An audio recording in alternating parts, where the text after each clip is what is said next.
Hey everyone, it's Julianne Meyer, your host of Own Your Wellness. I am so excited, and this is a perfect guest just in time for Thanksgiving, as a matter of fact.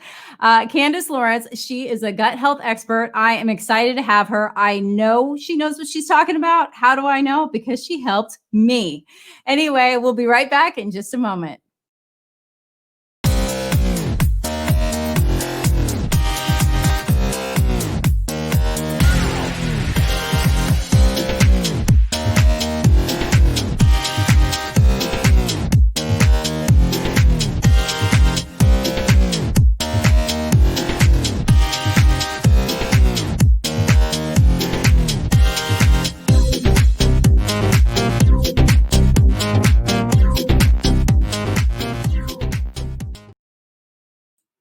We're back again. I told you to be quick. Let me bring out our guest today, Miss Candace Lawrence. Hello. How are you, Candace? I'm great. Good to see you. Good to see you too. I am so excited to have you here today. I actually know you, so I can't wait to introduce you to our audience because you changed my life exponentially, and what you have to say and the kindness and the way that you treat people is absolutely amazing. But I would love for people to hear more about who you are and how you got on your own wellness journey to start. Well, it's fun to think back because every now and then you do a reflect, and it all started with my son. Believe it or not, he's quite old now. I had him very young, and was a bitty baby preemie. And I didn't really know what I know now. And so he was in a NICU unit for quite a while. And of course, on that journey, that early, he started with the antibiotics. And so it just started his whole childhood. And by the time I realized that, we weren't getting the right answers from, his pediatrician and everything else, because he was starting to really have some, those definite things that he shouldn't have been having at 8 or whatever. So that's when I really started looking myself and said, okay, there's got to be more to this than just antibiotics, which is what we were getting at that point. And so he has been my impetus all along. He started out with lots of allergies, of course, because of the leaky gut that he had from an early age, and just went right on to being pretty much just the kid. We used to call him Crash because he did so many dangerous and disastrous things to his own body. So, fast forward into when he was middle school, high school, I started to do the allergy elimination and went into Chinese medicine because I wanted to do acupressure.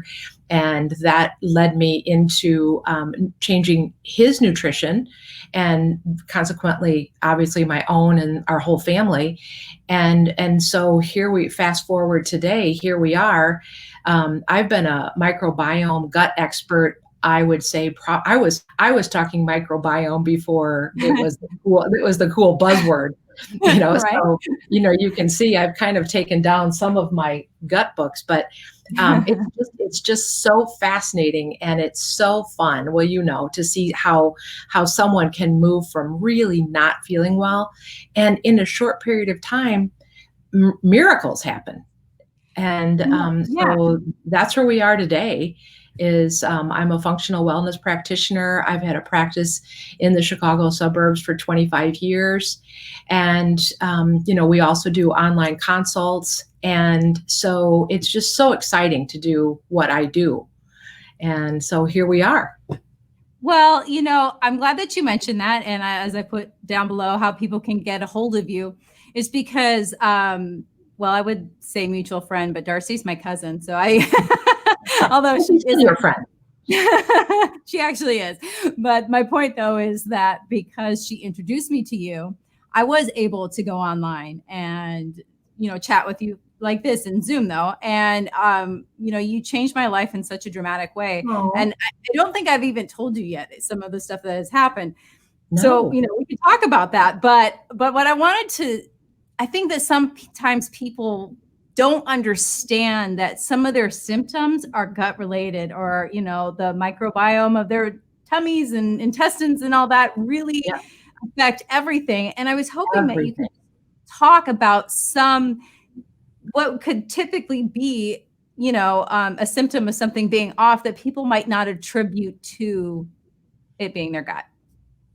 Yeah, and right now this is a perfect. I'm so glad I get to talk about this today, because right now, what are we experiencing? The stress and anxiety levels are off the chart.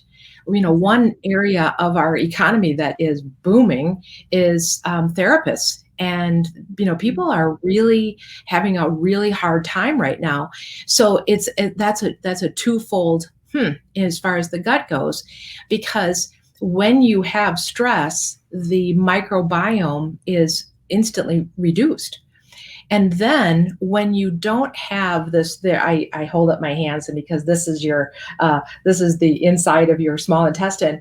When that has been worn down or irritated, the neurotransmitters, this is really fascinating, the neurotransmitters that trigger the brain to produce dopamine and serotonin are not there. So the statistic is 85% of our happy brain is located and responsible is the gut. Yes. And I love that you bring that up, because a lot of people don't understand that. And, they think of their brain as separate and different parts of their body as being separate, where it's all, I always call it the kiddie pool, because if there's something in, it's going to affect everything else, whether you like it or not. Right. Exactly. So there's actually, a huge amount of research now that, and people will say, well, how does the brain and the gut talk to each other? And there's this incredible nerve that comes out, one of the cranial nerves, called the vagus nerve. And vagus means vagabond. And so it comes out at the base of the skull, and it innervates the throat, it innervates the heart, and it innervates the digestive system, the gut. And so that's how the gut-brain connection stays open, so to speak. So who would think you're feeling blue, you're feeling depressed, you have some anxiety, and I tell people, well, go have a good lunch and take some probiotics, and they kind of look at me like, Well, yeah. And, especially when you think about, because I tend to be an emotional eater. So, I'm going to want to go for, say, a donut or something that's going to feed those unhealthy, it's self-perpetuating. I make it worse when I eat like that. And people, don't understand. Maybe if we can sort of explain it, then it makes it easier to make better choices in that moment. Right. And that's what I try to do. I call myself a food as medicine expert, because we can make such a great impact on ourselves just by changing up a couple little things in our diet. So a big one is, of course, that, we've all heard the wheat gluten discussion, inflammation. Well, how does that work? As far as what does that mean to our gut and these neurotransmitters and how it works with the brain? Well, the way wheat is in this country right now, it causes inflammation where? In the small intestine again. So, people say, well, I don't want to give up my carbs. And I'm not telling you to give up your carbs, because, but the cool thing is that there's gluten-free pasta now, and there's gluten-free just about everything. So you get the happy, right? But you don't get the irritation. So, well, something that I really want to touch on and focus on is something that you said that really, because I'm in nutrition. So, I have a lot more knowledge than a lot of people, but I was really, really resistant to the idea of wheat and gluten being bad. I didn't understand that wheat is not what it used to be. Yeah. Like that gluten, I will say that for my own self, when that's one thing I've definitely not gone back on since you helped me, is gluten. I mean, every once in a while I'll have it just because I'm not like super religious, but I feel it. I feel the difference now because I've had it out of my system for so long, and it's such a small fix. I mean, I still can have my bread. I get gluten-free, if I need it. I don't do a lot, but I'm just saying, you don't have to give things up. It just has to look a little bit different than it did before. Exactly. And the wonderful thing is you go to a restaurant and almost every major chain restaurant, at least, has a gluten-free menu, a secret gluten-free menu. And if you say, can I have the gluten-free menu? They bring it out, and I'm not kidding you. The food is fabulous. It is. Yeah. Well, I mean, you bring up another point that I just want to mention too, is I worked in steakhouses mostly when I lived in New York City, which is funny because I don't really eat meat. But the point is that I can't even tell you how many vegetarians would come in just to get the sides. And, where there's a will, there's a way. There's always delicious food if you're willing to ask for it. Always. And it only takes a second to even, call ahead if you need to. And then with things being, the way they are now, a lot of restaurants are a lot more accommodating than they used to be as well. Oh, yeah. And, in that too, is I hear a lot of people either doing online or in person, and everybody will say, oh, well, my doctor wants to do either a biopsy or some sort of really invasive testing to find out if I have celiac. And I'm saying, there's this huge range between celiac and gluten sensitivity. And I think that a lot of people will say, well, I'm not celiac. Well, very few people, and unfortunately for those that are, but there is a whole range of gamut of that wheat is affecting people, and they just don't know it. No. Well, yeah, that's what I love that you're mentioning now too, is that gluten sensitivity. I don't have anything near like the bad end of the spectrum, but I definitely have a sensitivity, and I was so used to eating the way I was eating that I couldn't feel it anymore. I got used to feeling bad. Right. But the wonderful thing is that, we get back to stress, and everyone will say, well, the stress isn't going away. And I say, no, it isn't. But how you deal with it is where you get your power back. And, it's so wonderful that even if you live out in an area that doesn't have, grocery stores that have gluten-free readily available, you can order just about anything now online. And really make a difference in your health without even going to the grocery store. So that's also, again, where that take back the power in your food comes in. I love that. I think a lot of things are about perception as well. So I like the idea of taking back your power as opposed to I'm giving up something, because there's a lot more strength and oomph behind taking back your power. And that's a choice as opposed to throwing a fit and being, I have to give it up. Right. I don't know anybody who wants to give it up. Like, I didn't want to give up a lot of things, but sure glad I did when I did. Exactly. Right. And so, I think if we said, okay, what are the worst of the worst, wheat and gluten, as far as what's going to make you feel better the fastest. And it's wheat and gluten. That's number one, and everybody says, oh, well, I don't want to give up my sugar. Well, I'd much prefer you eat a banana as opposed to a bagel. So, there's different types of sugar severity, whereas the gluten really does make a difference. I think that's a really good point too, because, the more processed something is as well, the more hard it is to digest. I think can you talk a little bit more about, because I don't know if it was you who explained this to me or someone else, but basically the importance of chewing your food because of I guess it was like in the stomach and the intestines, it's like expecting you to chew a steak with your gums, like you should, when it gets down there, expecting your stomach and your intestines to do all the work is a little insane. So I was hoping maybe you could talk a little bit about the importance of chewing. Yes. I think we're up to 40 chews per bite, maybe. And what happens? Again, the digestive enzymes start in our mouth. And so when you do this motion, it sends little signals, because we have these little sentry cells all along into the gut, and it says, stomach, get ready, there's food coming. So then what does the stomach do? The stomach says, oh, okay, and it marshals the troops and says, okay, hydrochloric acid, it already knows that there's some sort of meat protein coming, and it says, okay, hydrochloric acid in the stomach, produce now.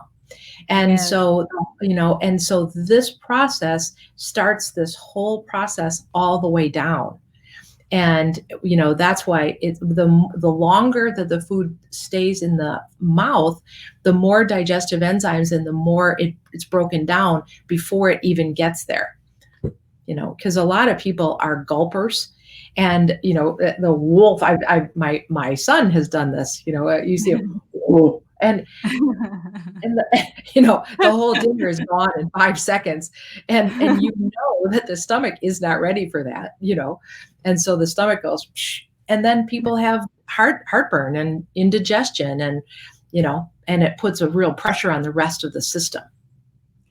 That's a good point, the indigestion, because, I never even thought about that, because, I look at my boyfriend and I, and we eat really healthy because we're both, in wellness as well. And sometimes we get indigestion, and it's, I can guarantee you half the time we eat too fast and we don't chew enough. So there's part of my answer right there. It's sometimes it's asking better questions in order, it doesn't necessarily have to overhaul your entire life.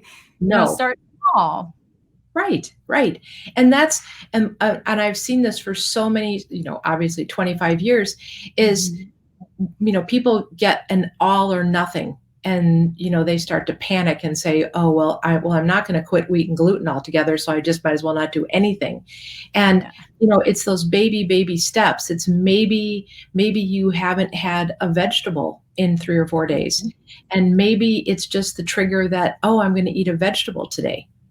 It's those little baby steps that are going to make the biggest success in the end.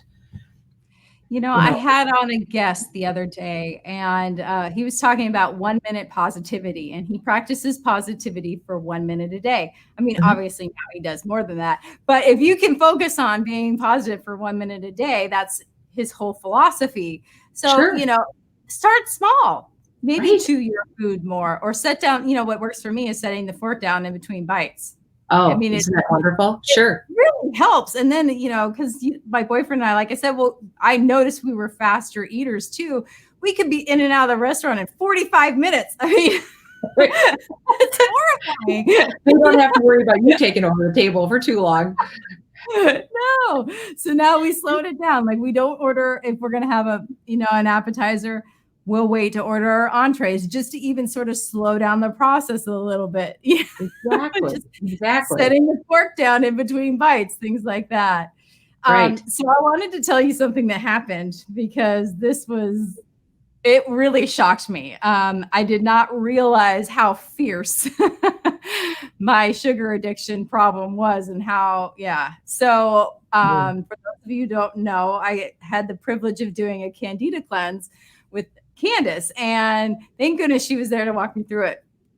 Anyway, I did it faithfully. I won't say I did it absolutely perfect, but I might have forgotten to take a vitamin one day or something like that. But the point is, I did it and I completed it, and my sugar was intake was super low. And so, I think it was like 2 weeks after I was done, and I thought, I want to have an ice cream cone.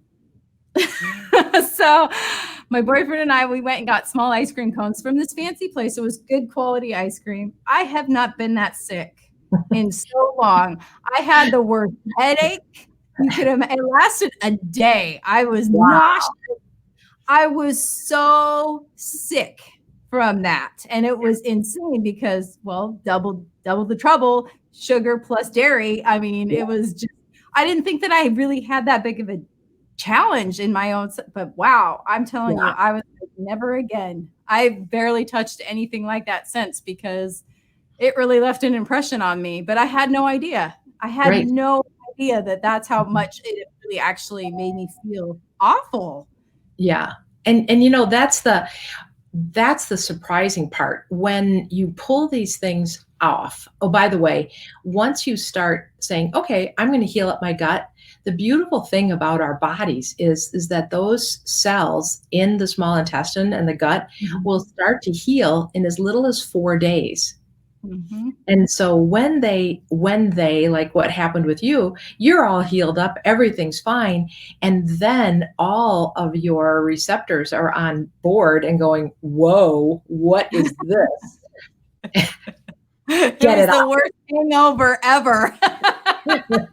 I had a sugar hangover. You had an ice cream hangover and you didn't even try. Woo! I'm telling you, it was insane. And that, like I said, Wow. it left a serious impression on me because, I thought I was a pretty healthy eater and all of this. And but you mentioned something that I don't think people really fully understand and appreciate is how miraculous our body is. And, how used to it will get to running on less than all cylinders because that's what you're making it go through.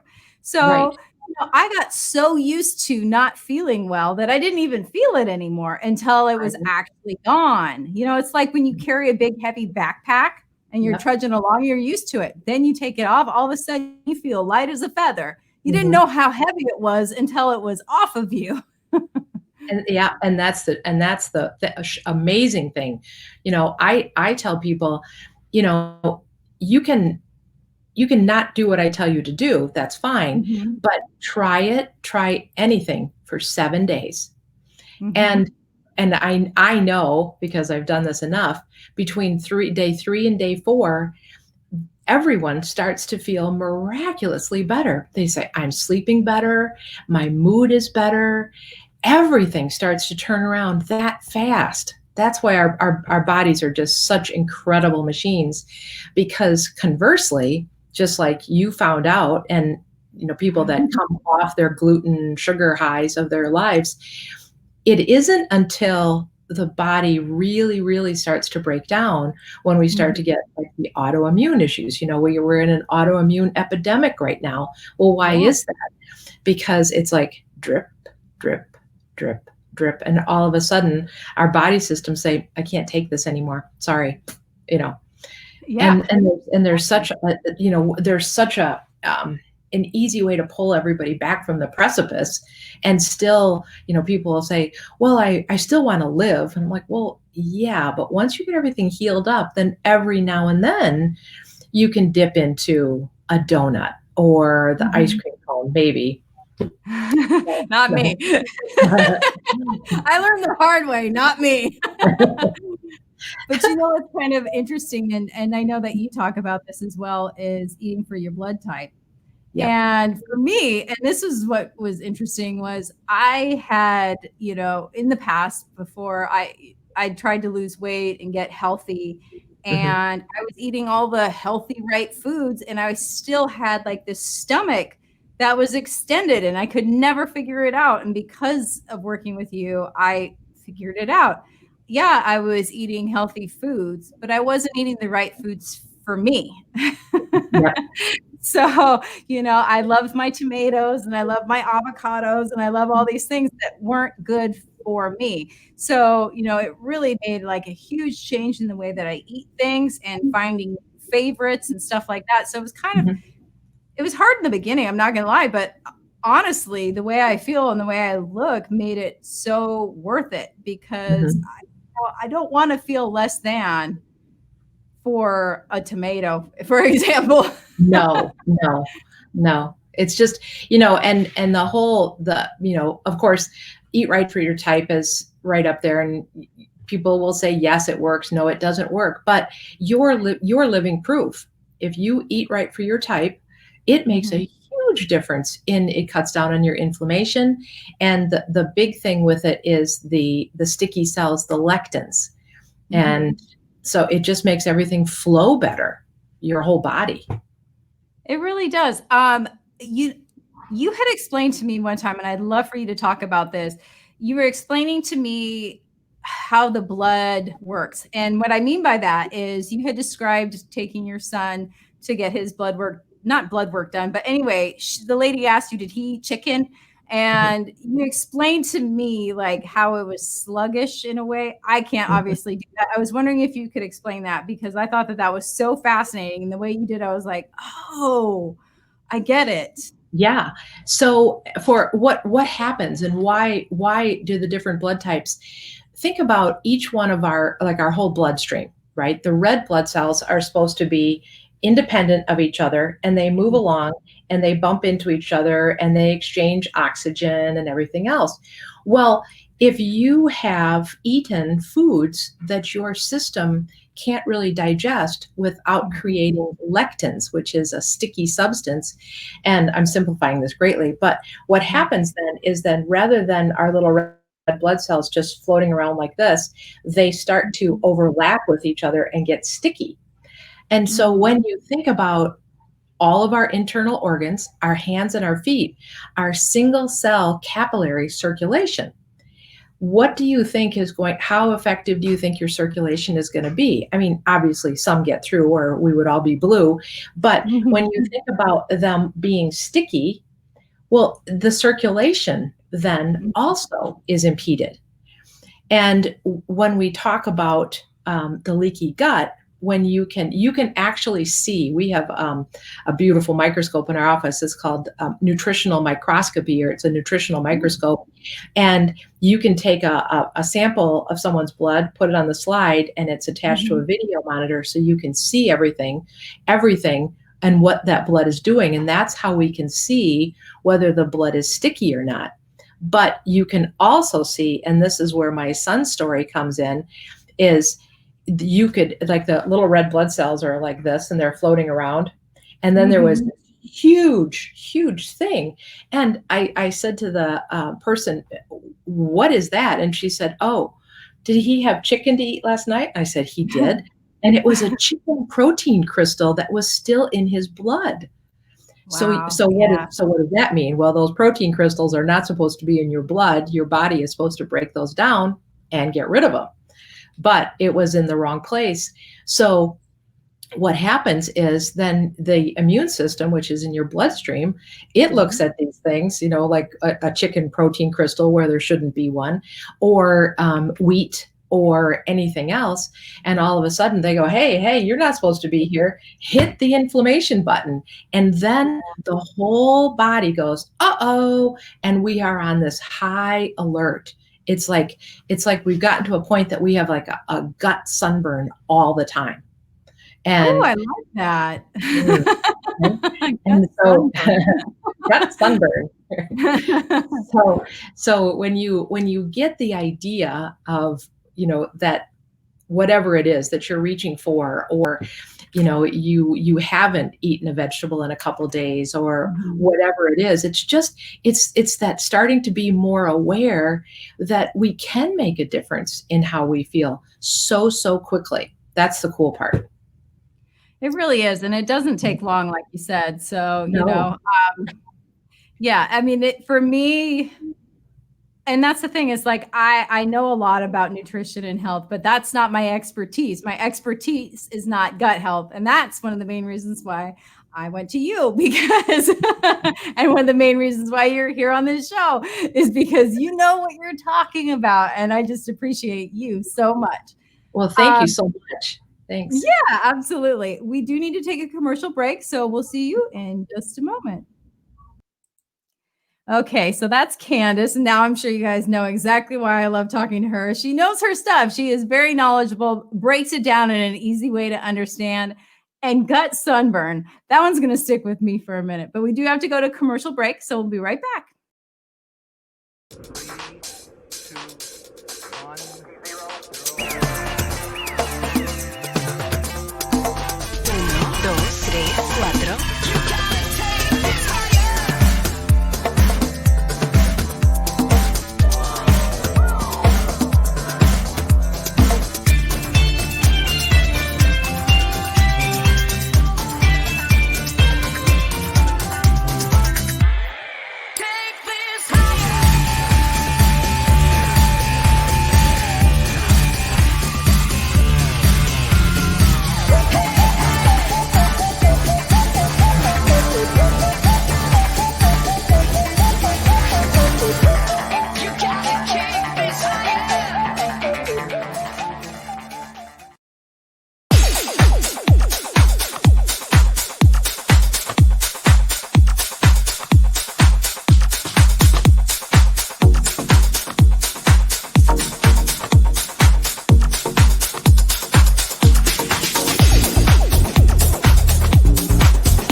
There we are. We're back again. So before I forget, I want to say thank you to everybody who's watching us live on Facebook and Instagram and YouTube. Love you so much. And it's always so much fun to read your comments and see what you have to say. So I just want to bring back Candace, but I wanted to make sure I at least greeted you because sometimes I forget and that's so rude of me.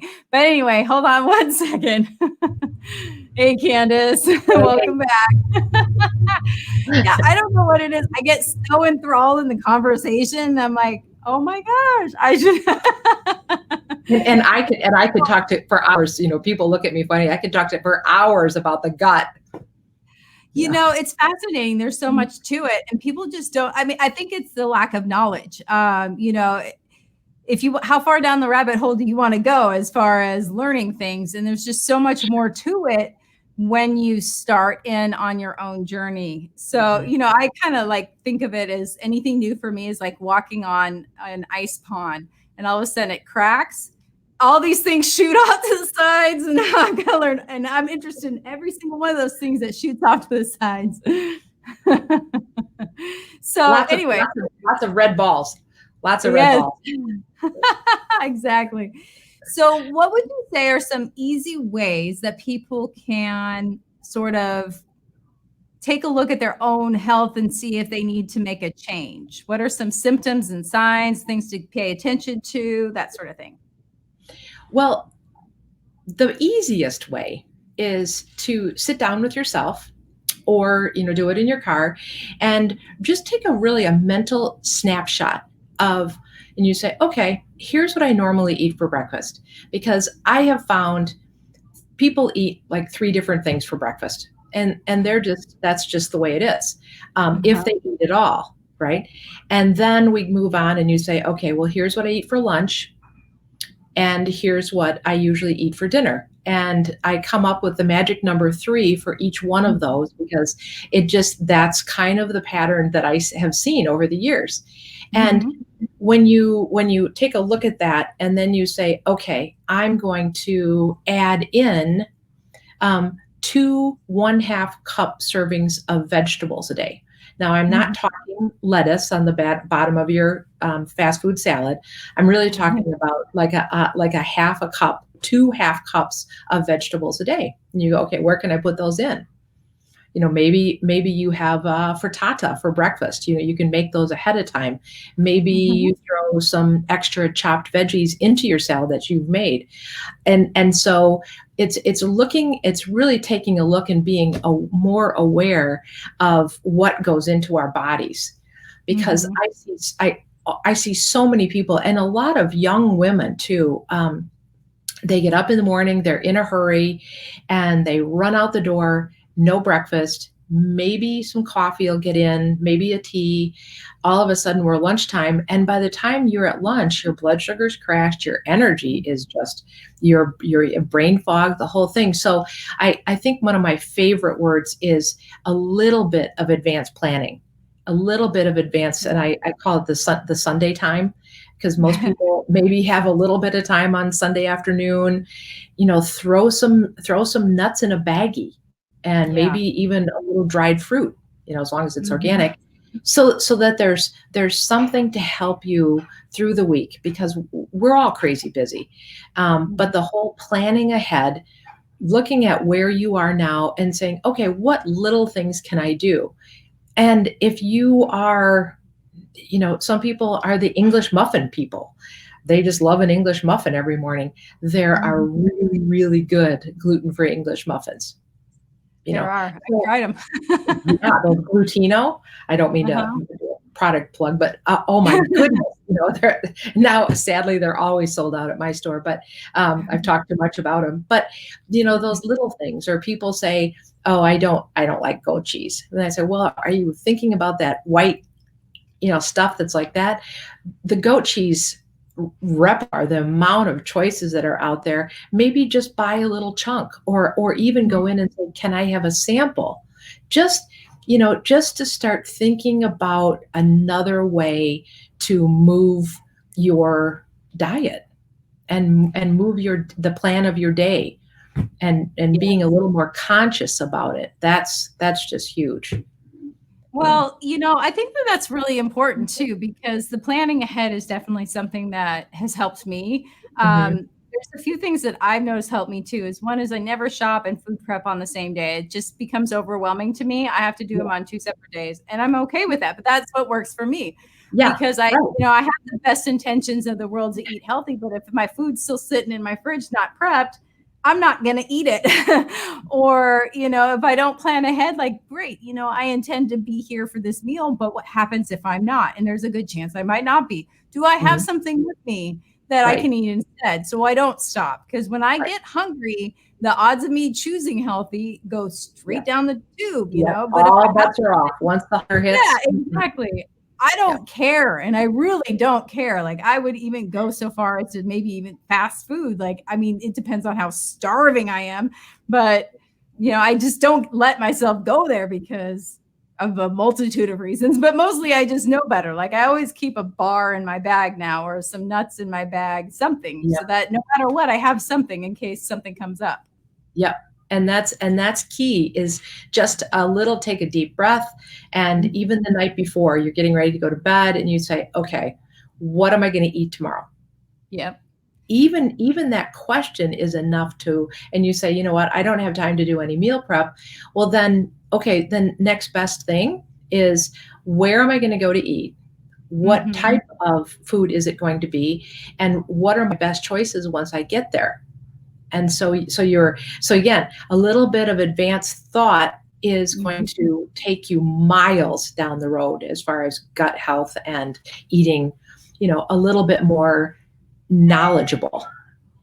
Yeah, exactly. And I don't know who said this, but it is one of those sayings, maybe but if you don't plan, you plan to fail. And Hmm. so, you're setting yourself up. And I don't care who you are. If you don't make a plan of sorts, Hmm. you don't have enough willpower in the world. No, It doesn't come down to that. It doesn't no, matter how bad you want something. If you're not planning at all, it's going to make a difference. And it's so I'm really huge, glad that you huge. brought that up. Yeah, Yeah, because you underestimate it. And it really, there's times I don't feel like taking my makeup off at night, but I still do it. Or right, brush my teeth. I like to keep my teeth, so I brush them, I floss them, but I make it easier as on me as possible. I don't wait till the last second where I'm already in bed and they go, "Oh yeah, I have to get right, up and." yeah, Why make it harder? I love right, that. right. So, what kind of tips will you give people that are trying to go out to eat? Like, you mentioned thinking ahead about, what you might order. Is there anything else that you would suggest for people? Yep. My go-to plan is, if you're going to a sit-down restaurant that has protein and veggies, you go right over there. And unfortunately, when you go to the protein and you're looking Mhm. at meals, they do tend to be a little bit more expensive. But the Mhm. key is that usually those portion sizes are at least twice of what you need. So when you Yeah. think about, okay, this is a twofer, that's the first thing you think about, because then that'll give you the kind of the permission to order something off the entree side rather than sticking with the burger and French fries that people would normally go to.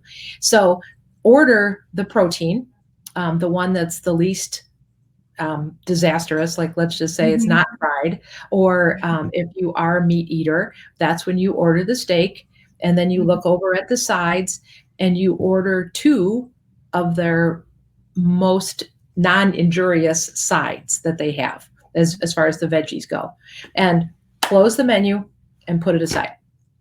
Because as Exactly. soon as everybody else is at the table and they're going, "Ooh, did you see they've got stuffed cream cheese, bacon wrap, da da da da da," and you go, "What?"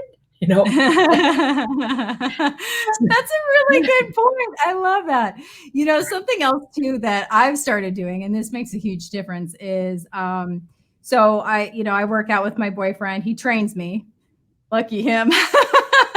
I now understand why couples don't usually train each other, because it could be disastrous. Fortunately, he and I get along well, so it is not a problem. Yeah. But the point though is that after a really hard workout, because we work out together, we're both hungry and we want to eat something and we want to eat something healthy and we don't want to wait to cook it. So we'll usually go like get a Greek salad or something like that.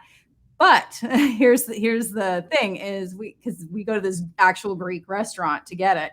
No pita bread. Don't even put it in there. No salad dressing. We have our own. Right. Right. Easy on the, whatever. And it's just we have basically lettuce. I mean, and veggies. So it just works out well because we still get to eat healthy. But we think about that because for a while we were still getting the pita bread, not realizing we don't have to say yes to that. No.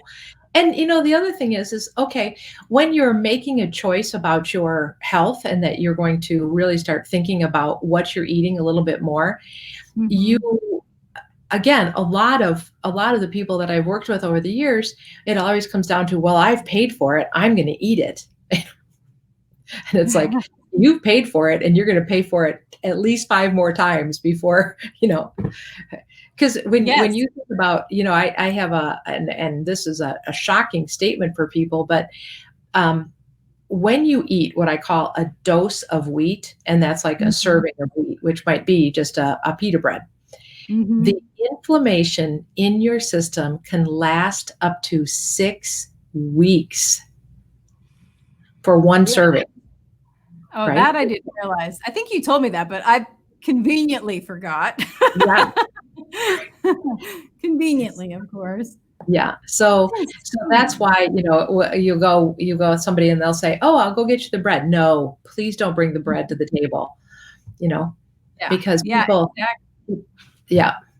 my friends will order, they'll start with either a glass of wine or a cocktail, and then the bread comes. And what you start to think about is it's sugar, ching, sugar, sugar, sugar. All these things they're turning into sugar in your system. Yeah. So, for some people, let's make a deal. Let's cut a deal here and say, okay, you can have wine. You have a glass of wine, but you can't have any of the bread. Yeah, exactly. Choices. Or vice versa. Exactly. And I love that because, I've always had sort of like a fear of missing out on things. And when you do make those choices, you feel indulgent, at least for me. And then I can actually enjoy it without feeling, either guilty, shame, or, that I shouldn't be doing this, or I could just actually just enjoy it. And then, of course, you don't set off all the stress hormones from feeling bad about it. Exactly. Right. People don't, it's funny to me because I was just talking about this the other day about birthday cake. Not that I'm a huge birthday cake eater, ever have been. But the point is when I do have it, I'm going to sit there and I'm going to enjoy that little piece of cake because I'm celebrating that person. It's fine. I don't really care about the cake. I'm celebrating that person, and that's why I'm doing it. And that's okay. It doesn't mean I go back for seconds, thirds, and then have pizza and everything else later. No, I just do that. And if I can't, then, I wouldn't make a diabetic eat a piece of cake if they didn't want to. So it's okay to say no. Well, and in the United States anyway, this is an incredible phenomenon. I don't think anybody's written anything about this or studied it, but the United States eats pizza on Friday night. Wow. And it's amazing. But I say, oh, well, what about pizza on Friday night? And I'm like, okay, if you're going out with friends and you're going to order a pizza, make a deal with them and say, I'll eat the mozzarella cheese on the top of the pizza if you all agree to order a gluten-free crust. There you go. People will accommodate and, they'll go along with things like that.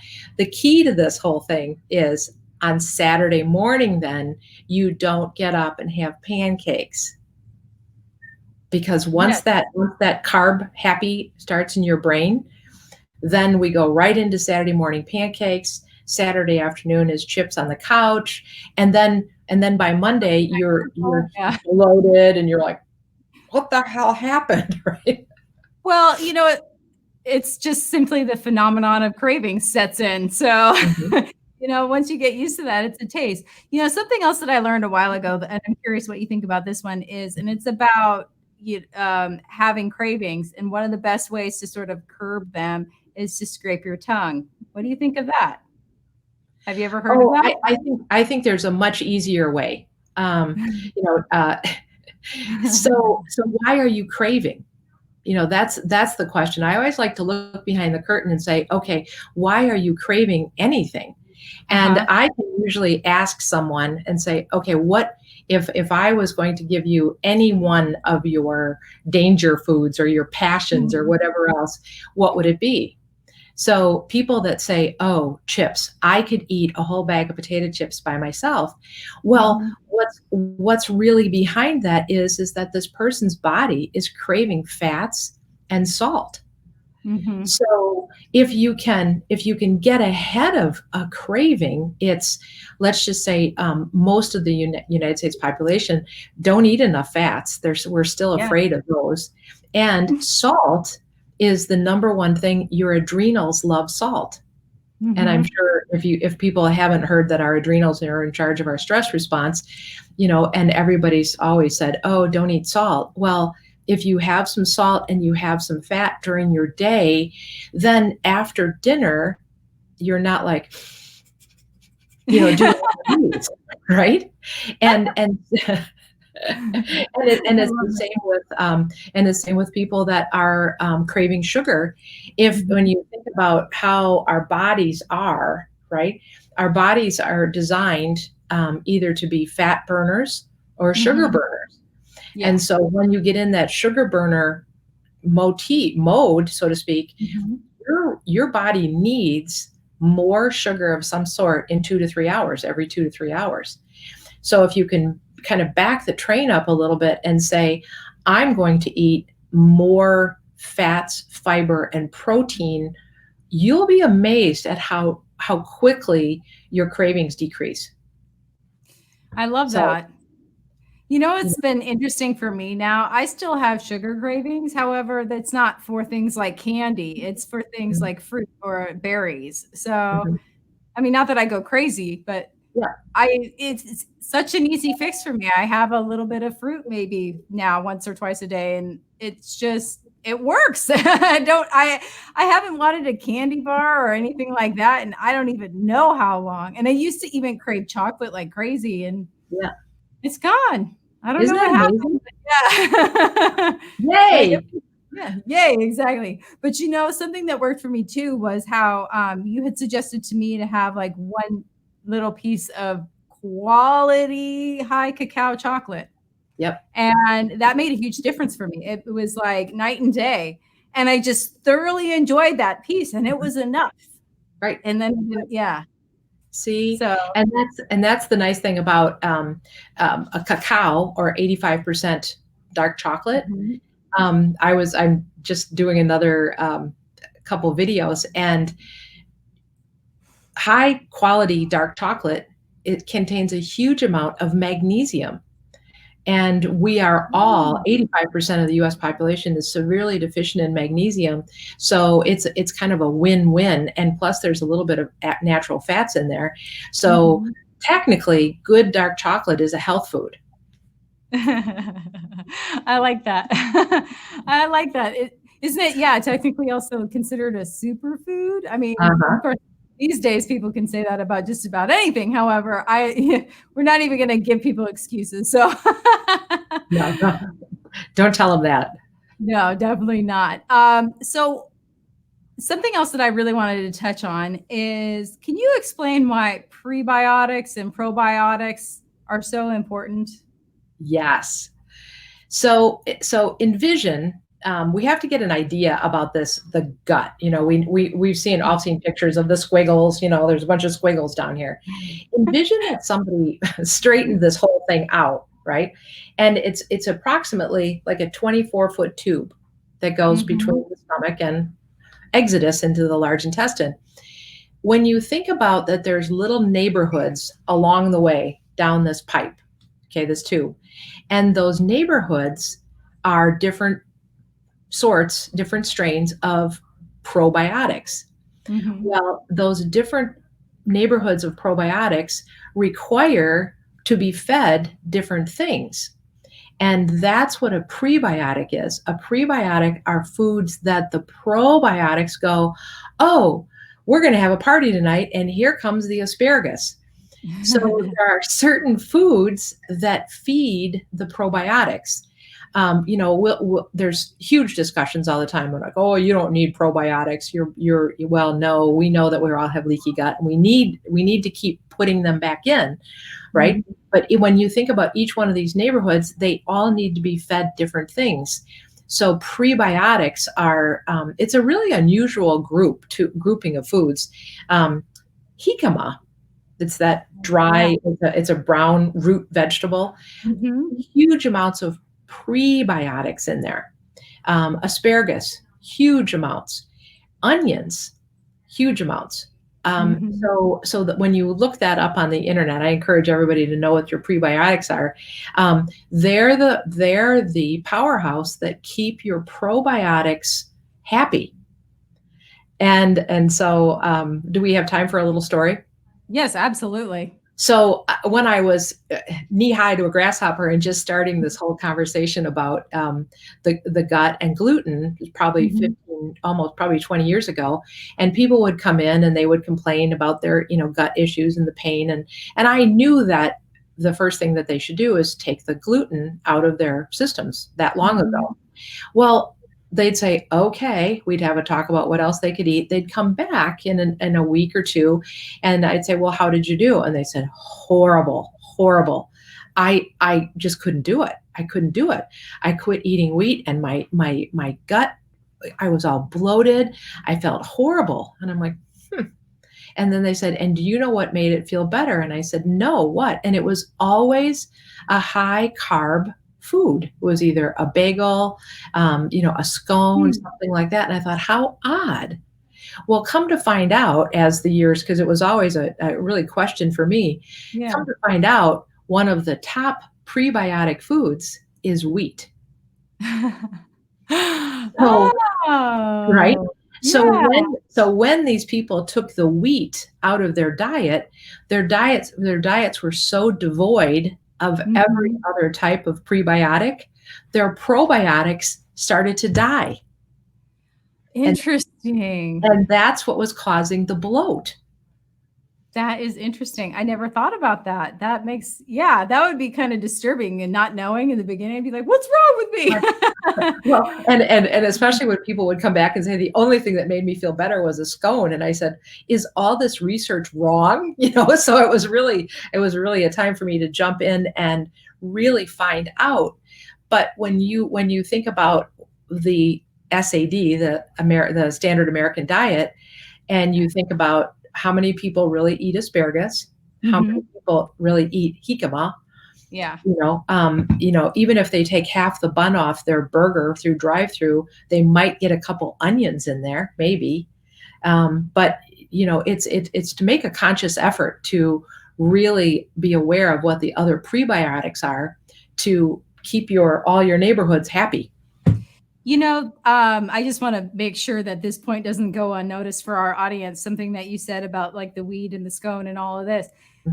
It's so important. And I just want to reiterate this. It's so important to listen to your body. And just because something doesn't work right away doesn't mean you give up completely. You adjust, you figure it out, you move forward. Like, okay, that's not 100% right. But I know wheat isn't good for me. So what can we change and fix and make this better? Like, what else can we do in order to help ourselves? So, I think that's a really good point, because, or it's like you would never go to a personal trainer and say, I worked out this one time and I haven't lost 20 pounds, so it doesn't work. I'm done.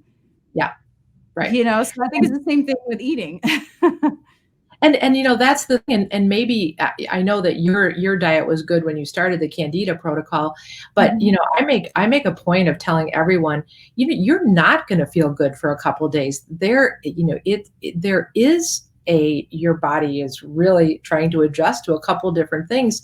So that's where let's be kind and gentle to ourselves, Exactly. And it doesn't last forever. No. The uncomfortableness. No. And I also tell everybody, don't start a cleanse on a Monday. I love that. That was some of the best, advice you ever gave me is don't do it on a Monday. Just don't do it on a Monday. And a lot of people, they figured beginning of the week, let's start now. And for me, it's always been like a Thursday or a Friday because I have that weekend that to just not have to worry about anything. Right. And chill. Right. and plan. Yes, exactly. And you can go to the grocery store, and when you forgot something, and invariably I will, I can go back and get it. Right. I love that. So down below is the website and email where people can get a hold of you. Is there anything else that you'd like to mention or bring up, or just to, last parting words? Yeah. One thing I know that, this is, again, we're going to open up a whole new question thing, but I'm just at this is a public service announcement, vitamin D. Vitamin D. Everyone gets sicker during the winter. And why is that? Because our vitamin D levels go down. And so that's why, everyone that's on and watching this, get your vitamin D tested. There's mail-in tests now, and start taking your vitamin D3. It's so important. And even in California, because people, we actually don't spend a lot of time outside in California. Right. And then there's other stuff. I mean, I know that my levels were messed up for a long time, and I've lived here for 6 years now. So, don't just assume that you're fine without proof. And it's not that hard to figure it out. So I think that that's a really good point that you make, because, there's just, and it doesn't take a whole lot to make things better. And then once you start feeling better, you can make better choices from that point. You don't go from 0 to 60 in one shot. No, it's just too hard. You don't want to do that. It is. And it's easy to get back on the right step again. So just like, if you do happen to make one of those choices that's not so good, like the ice cream cone in my example, I just didn't eat that for a long, long time. I'm still very careful about my sugar intake and my dairy. So, but that was me, because that's what works for me. And that's not for everyone, as you say. So, I love that the thing I love working with you is that you listen and you hear what your client is saying and you work with them. So I love that. So I just want to say thank you so much for being on our show today. Oh, it was a delight. Thank you. Thank you. And we'll see you soon. Okay. Take care. So that was Candace. And now you guys know exactly why I just love her to bits and pieces. She is such an amazing lady and so like a wealth of knowledge. And if you, get a chance to work with her, I highly recommend it. At least give her a call and, or an email, I should say, and go from there, because she's definitely an interesting and fun lady. Anyway, I just want to say thank you for joining us today, and we'll see you next time.